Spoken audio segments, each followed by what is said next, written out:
এই যে এরকম এই যে বিয়ের কুলা দেখেন।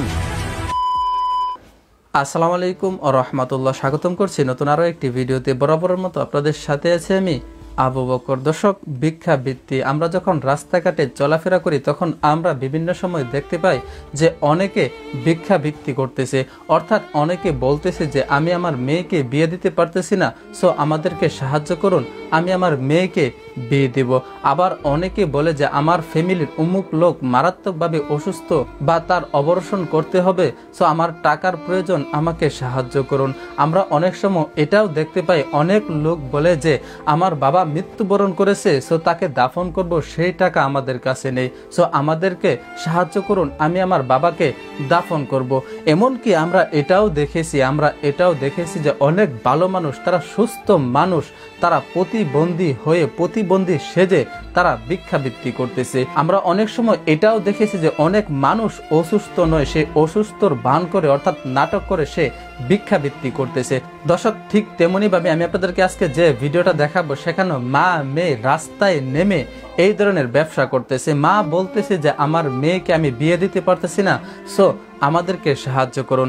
যখন ওই মা মেয়ে রাস্তায় নেমে এই ধরনের ভিক্ষাবৃত্তি করতেছিল তখন আমাদের দেশের জনপ্রিয় ইউটিউব চ্যানেল মজার টিভির ওয়ার্নার মাহাসন স্বপন ভাই সেই বিষয়টা দেখতে পারে। তখন সে ভাবলো আমি তো আমার পেজ দিয়ে অনেককে সাহায্য করেছি, অনেককে টাকা তুলে দিয়েছি, সো এই মেয়েকেও আমি টাকা তুলে বিয়ে দিতে চাই, অর্থাৎ তাদেরকে সাহায্য করতে চেয়েছিল। যখন সে বিস্তারিত জানতে চায়, অর্থাৎ তাদেরকে সাহায্য করার জন্য বিস্তারিত জানতে যায়, তখন সে জানতে পারে যে তাদের মূলত ওই মেয়েটির বিয়ে নয়, অর্থাৎ তারা এটা ব্যবসা করতেছে।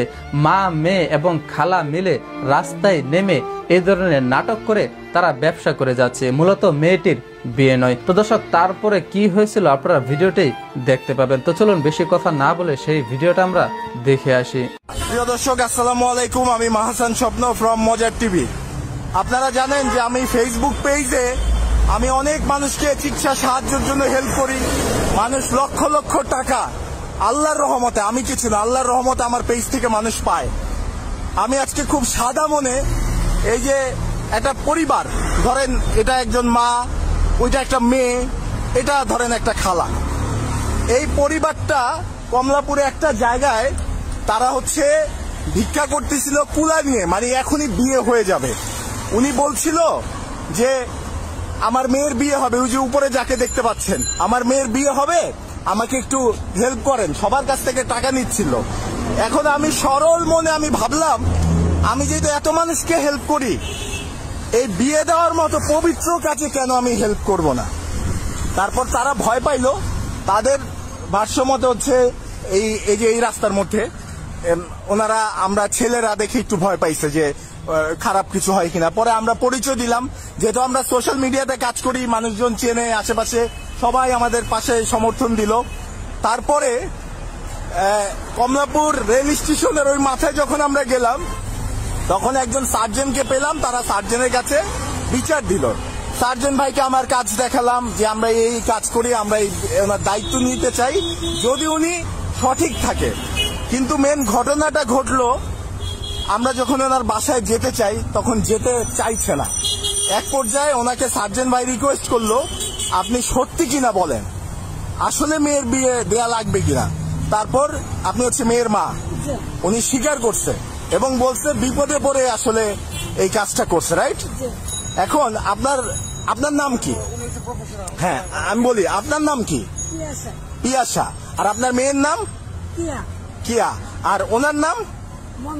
উনি হচ্ছে একজন প্রফেশনাল ভিক্ষুক, মানে সবসময় করে, উনি আপনাকে কাজটা শেখাইছে। এই মহিলাটা মান্ডায় হচ্ছে আপনার থাকে, বিপদে পড়ে বা সঙ্গদোষে আসলে এই যে মুখ ঢেকে যে রাখছে, সে হচ্ছে প্রফেশনালি এই কাজটা করে। সে আবার বেশি দিন না। এই মহিলাটা সহজ সরল, দেখেন, দেখলে মায়া লাগতেছে। এই মায়াবী চেহারা নিয়েই আমি বলছি যে আমি ওনাকে হেল্প করব, আমি ওনার বিয়ের খরচ দিব, আমি ওনাকে সমস্ত হেল্প করবো। এই মায়াবী চেহারা আপনাদের অনেকেরই কারবে, যারে মহিলাটা দেখতে আমার মায়ের মতো, মহিলাটা দেখতে আমার নানির মতো, এই মায়াবী চেহারা নিয়েই আমরা হচ্ছে সেখানে যাই যে তাকে হেল্প করবো। এই যে রিক্সাওয়ালা ভাই, ভাগ্যক্রমে পেয়ে গেছি, এই রিক্সাওয়ালা ভাইও তার পাশের এলাকা, আপনি চিনেন না? উনি কতদিন ধরে এই পেশায় আছে? দেখি মনে হয় সবসময় দেখেন। এই যে দেখলেন ওনার স্বীকারোক্তি, এবং বিয়ের ব্যাপারটা তো সঠিক না, রাইট? আপনার কুলাটা একটু দেখি তো।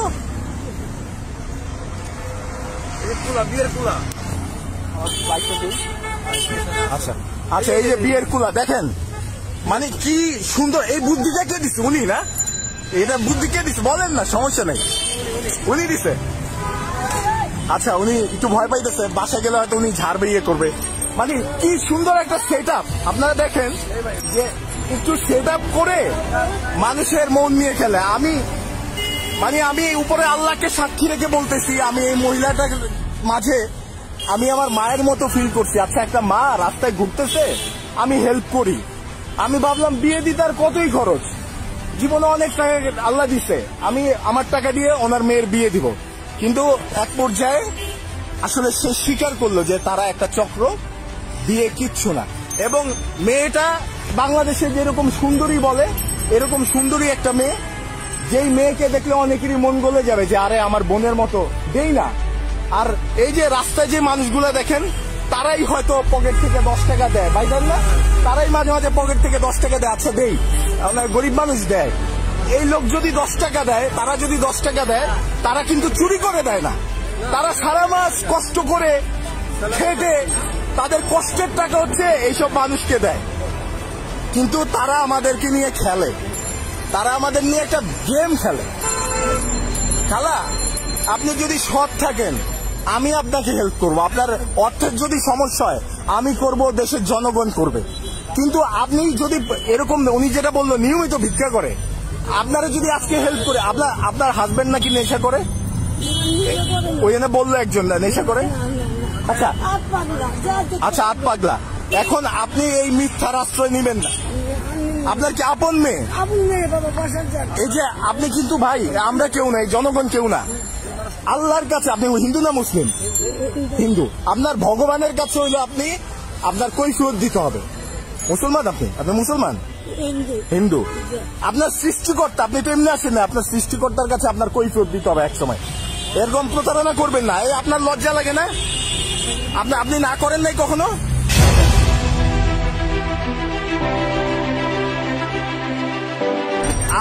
আপনার কি খারাপ লাগে না আপনি যে এই পেশায় আসছেন? বলেন, লেখাপড়া করছেন? হ্যাঁ, লেখাপড়া করেন নাই, বাসায় তো কাজ করে খাইতে পারেন।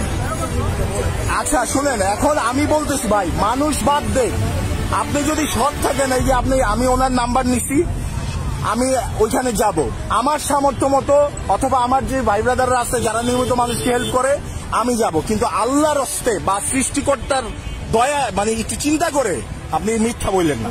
কারণ এই আমরা যে টাকা পয়সা দিই, এগুলো কিন্তু আমাদের রক্তের টাকা ভাই। সারাদিন কষ্ট করে টাকা ইনকাম করতে অনেক কষ্ট। এই মিথ্যা আর বলবেন? বলেন। আপনি কান করতেছেন না? না, আপনি আমার মায়ের মতো না, বলেন। আমি আপনার ছেলের মতো না? আমি যদি ধরেন আপনাকে মা মনে করে আমি একটু হেল্প করতে চাই, আমার তো অন্যায় না, তাইলে? পরকালের চিন্তা তো আপনি করতেছেন, দেখেন পরকাল।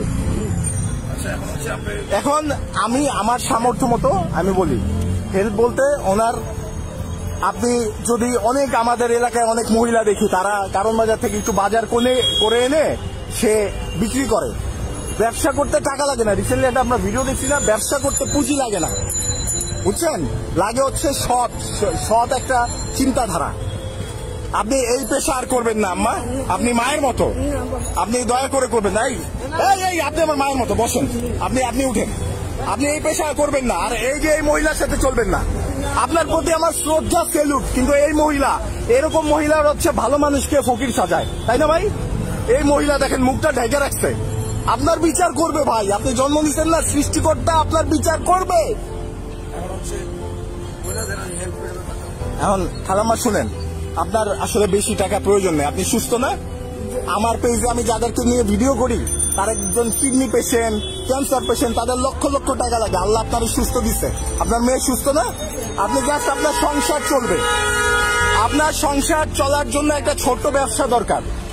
এই ছোট্ট ব্যবসার জন্য যতটুকু টাকা লাগে এটা আমি নিজেই দিতে পারবো আপনাকে। আমি আপনার সাথে যোগাযোগ করব, কিন্তু আপনার প্রতি একটাই রিকোয়েস্ট, আমি আপনারে ভেরিফাই করে আপনারে আমি হেল্প করব। আপনি মেয়ে বলতেছে না, তাড়াতাড়ি চলো। আপনি এই কাজ আর করবেন না, বলেন। সৃষ্টিকর্তার কাছে মাপ চান। আপনি হিন্দু হন, মুসলমান, কিছু বলেন, আপনি তো নাটের মূল। আপনি ওনারে ভিক্ষা নামাইছেন কেন বলেন? আপনি কি হয়? ওনারই মনে হয় কিছু হয়, ওনারও ভাড়া আনছে। উনি কি হয়? ওনার এত মায়া কেন? ওনার জন্য ওনার এত মায়া কেন? কথা বলতে দেয় না? হ্যাঁ, আচ্ছা আর করবেন না, আমি হেল্প করবো ভাই, যতটুকু লাগে। এইটুকু কোনো ব্যাপারই না। উনি যদি ভালো কিছু পেশায় যেতে চায়, এটুকু আমি একাই করতে পারবো ইনশাল্লাহ। আপনাকে ধরাই দিব, ওনার সাথে যোগাযোগ করবো। ভালো থাকবেন আর মিথ্যা বলবেন না। যান, ভালো থাকবেন। হ্যাঁ, আপনি একদম অনেক মায়াবী, মায়ের মতো একদম। আপনি এই কাজ আর করেন না, যান। হ্যাঁ, এই যে দেখেন, এই যে এরকম।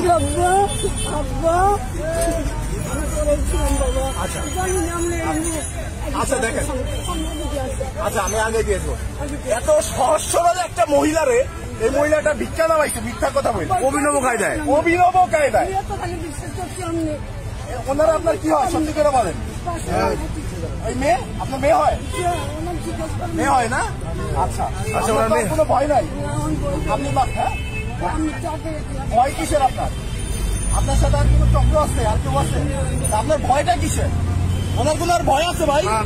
আপনি রিক্সা উঠেন, আপনার তো আর কোনো ভয় নাই। আপনারা খাওয়া দাওয়া করছেন? খাওয়া দাওয়া করবেন?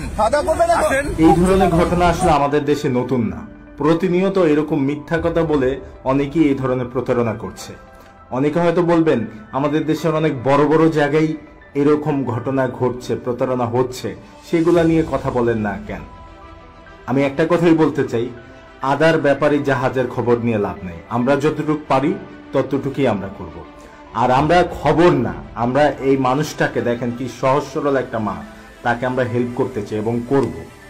আমরা তাকে হেল্প করব, এই জন্যই বেসিক্যালি আমরা তার সাথে কথা বলতে গিয়েছি। কিন্তু সে যেহেতু প্রতারণা করেছে, সে যেহেতু মিথ্যা বলেছে, এই মিথ্যা না বললে আমরা মেয়ের বিয়ের খরচ আমরা দিতাম। এখন যেহেতু ওনার হাজব্যান্ড নাকি পাগল, যেটা বললো, যদি তার কথা সত্য হয়ে থাকে এবং কোনো কাজ করতে না পারে, আমরা তাকে একটা কাজের ব্যবস্থা করে দিব। তাকে সে যদি কোনো একটা ব্যবসা করতে চায়, আমরা পুঁজি দিয়ে তাকে ব্যবসাটা ধরিয়ে দেওয়ার চেষ্টা করব। এর জন্য অবশ্যই আমরা সেই এলাকায় যাব, কাউন্সিলরের সাথে কথা বলবো, তাকে ভেরিফাই করব। যদি দেখি যে না সব ঠিক আছে, তাহলে আমরা সবাই হেল্প করব। আর ধন্যবাদ বাংলাদেশ পুলিশকে, ঢাকা মেট্রোপলিটন পুলিশকে এবং সেই সার্জেন্ট ভাইকে যে আমাদের তাকে ভেরিফাই করার জন্য হেল্প করেছেন। ধন্যবাদ প্রিয় দর্শক, সবাই সচেতন থাকুন। আসুন আমরা প্রকৃত অর্থে যাদের প্রয়োজন তাদের পাশে দাঁড়াই। ধন্যবাদ সবাইকে।